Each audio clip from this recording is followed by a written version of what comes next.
Everyone, welcome to part 2 of our exclusive behind-the-scenes look at Supercell Helsinki, Finland's headquarters, Wood City. I'm Darian, your official tour guide. So, in this one, we're going to be covering a few topics around life at Supercell. If you missed part 1 of this official tour, make sure you check the link below for the description. Let's get going. So as you're getting caught up on part 1 of our tour, make sure you don't miss the exclusive behind-the-scenes look at the Clash Royale development team space and interviews with the Clash Royale team. So today we're covering one of the most important spaces here at Wood City, our very own cafeteria. So as we mentioned in a previous video, we said it's absolutely important that we keep everybody's minds refreshed, inspired, and creative throughout the day. Who's hungry? So why do we have our own cafeteria? Well, it's important to take care of our culinary needs as well. This is where we come to for afternoon lunches, discussions with teammates, relaxing with colleagues, and just enjoying, some generally good food. That's right. Moving on. So, meal subsidies are a regular part of Finnish work culture. We expect everyone to take time away from their desks to indulge in some nourishing and yummy food. We have daily freshly baked bread, and our meals range from pizza all the way to more interesting things like braised lamb. So, let's eat. One final part about Finnish lunch culture and here at Supercell is that when you're done with your meal, you're expected to bust your own trays and put your dirty dishes away. It's considered good courtesy and etiquette. Let's move on to the next part. Supercell is based on the idea that the best teams create the best games. Now, that doesn't mean just putting a group of individuals together and hoping for the best. It does also mean properly nurturing and fostering a healthy work environment, whether it's minimizing the amount of crunch time or providing healthy outlets to ensure proper work-life balance. Maintaining proper mental health is one of the top priorities here at Supercell. So on each floor, we have what we call nap rooms, where Supercellians can briefly hide away from all the noise, sit in isolation, and work in solitude. So they could even have a short nap if they wanted. The rooms are fairly sound insulated, so they provide minimal intrusion from the outside noises, and it's the perfect place to contemplate life's endless mysteries. Or just grab some quick shut-eye, just take a break from the world.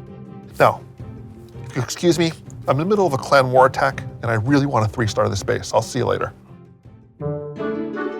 We're passionately dedicated to the games we create. And it's equally important we're able to focus on other parts of our lives too. Whether it's spending time with family and friends, after work, going on a well-earned holiday after an update, or just spending an hour at the gym to stay in shape. Maintaining mental health is not only important for our personal healthiness, but it also makes sure we're able to focus on the work ahead of us. Clash Fest wouldn't be possible if it wasn't for the Clash universe. That all started 10 years ago with a game that united players from around the world, formed clans, and battled for victory with archers, dragons, barbarians, and more. And this is where the magic happens. Welcome to the Clash of Clans team space.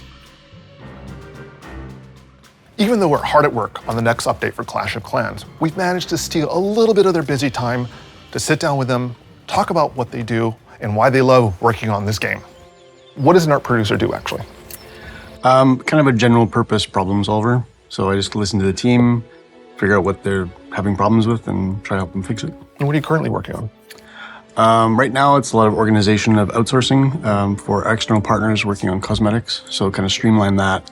We're trying to move some of the more tedious stuff that we do for the team and push it out to some of our external partners. How much outsourcing do we actually do? Almost all of our cosmetics are done externally by a couple of different companies. How does that pipeline work? Like, if you can explain what that process is like. Well, we do some concepts internally, and then we send those out to them, and they do passes on that, slowly work up the 3D models until there's something that we can release to the game. Then we take them back in, and we polish them, we do some animation, we do like effects, and integrate it into the game so we can play it in the build, and then we release it. What's the timeline usually like for these? From concept to delivery. So, like scenery takes us about a month from concept to completion, and characters about 6 weeks. So what exactly does an animation artist do? Okay, so it starts from the concepts, really. We're working with external partners, and we're also working in-house. So we're having meetings with them. It's just giving them feedback from an animation standpoint, just to see everything looks good. When it comes to animation, because a lot of our characters, especially the heroes, have a lot of drapes. 3 of them have capes, and the accessories that they have. So we want to make sure that we can showcase as much as we can. So how do you animate characters? Well, I generally start with video referencing myself once I have the concept.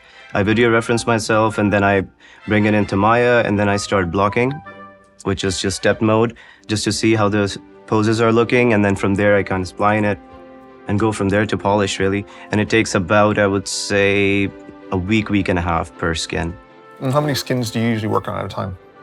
Just one at a time, though, and it maybe about 2 weeks, and then I go on to the next one. And we're also working with external partners, so they're also helping us out animate. What is technically the most difficult part of animating them? I guess I would say just to keep things interesting. Just to keep things interesting on the skins and the ideas is what I really, really emphasize on, just to make the player experience as fun as possible. So, which we've been trying to do now recently, so with the new skins that are coming up.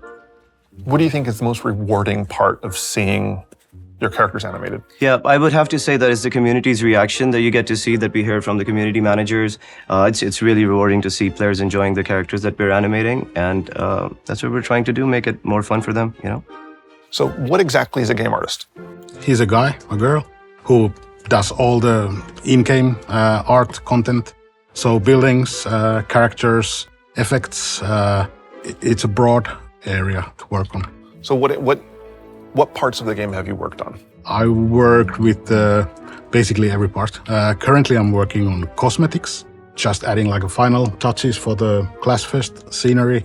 And mostly I work with the characters, some buildings, effects, and stuff like that. It's just basically everything. When designing upgraded buildings for Town Hall, how do you take a previous one and turn it into an upgraded one? We need to have some sort of an idea what the new Town Hall looks like. It could be a shape, a color, something that we all agree on. And then we just follow that plan, see if it works. If it doesn't work, then we do the thing again, and until it's perfect. So. What exactly to you does game balance mean? Find a balance where the casual players are able to feel good in their attacks. It seems possible for them to get a 3-star from base sometimes, but at the same time we have to keep the more involved players in mind, and we cannot make the game too easy for them. So we cannot make the 3-star attack a walk in the park, but we need to make it possible for everybody. When we go down for maintenance, server maintenance and upkeep, what actually happens besides feeding the hamsters? Usually we put a new version of the game in there, so we install that. Sometimes we have to do technical maintenances, because it's great that we have millions of players, but it also means that we have hundreds of servers, and not all of them are happy all of the time and need some attention. What exactly happens during server maintenance? So first we give a 5 minutes notice to players that the game will be closed in 5 minutes, so they can still run their current attacks to the end or whatever they're doing. Then we kick all the players out.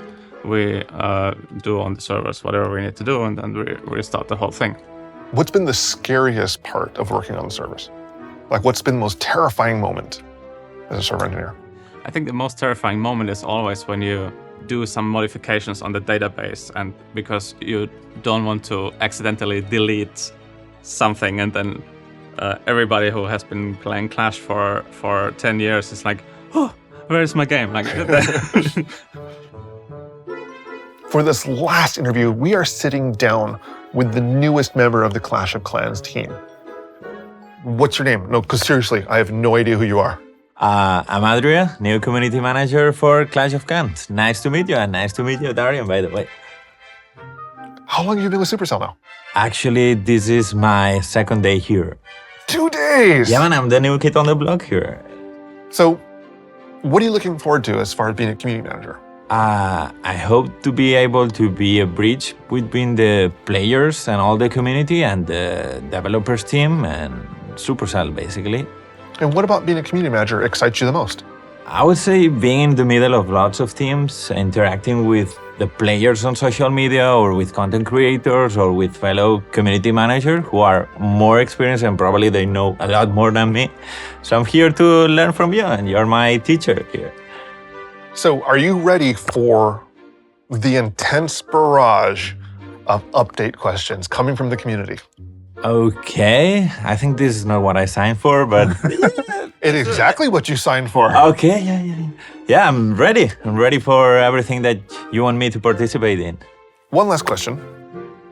Once you're up to speed after only being here for 2 days, are you up for doing a Reddit AMA? Yes, okay, that's a cool idea, yes. You heard it. You heard it here, Clash community. We're gonna throw this guy right into the heat, deep into the heart of the Clash community. As soon as he's up to speed and up and running, we're gonna do a Reddit AMA with this guy, just so you can get to know the newest community manager. How's that sound? Sounds perfect, man. Thank you very much. And welcome to the team. Thanks, man. Thanks. And that wraps up our tour of Wood City.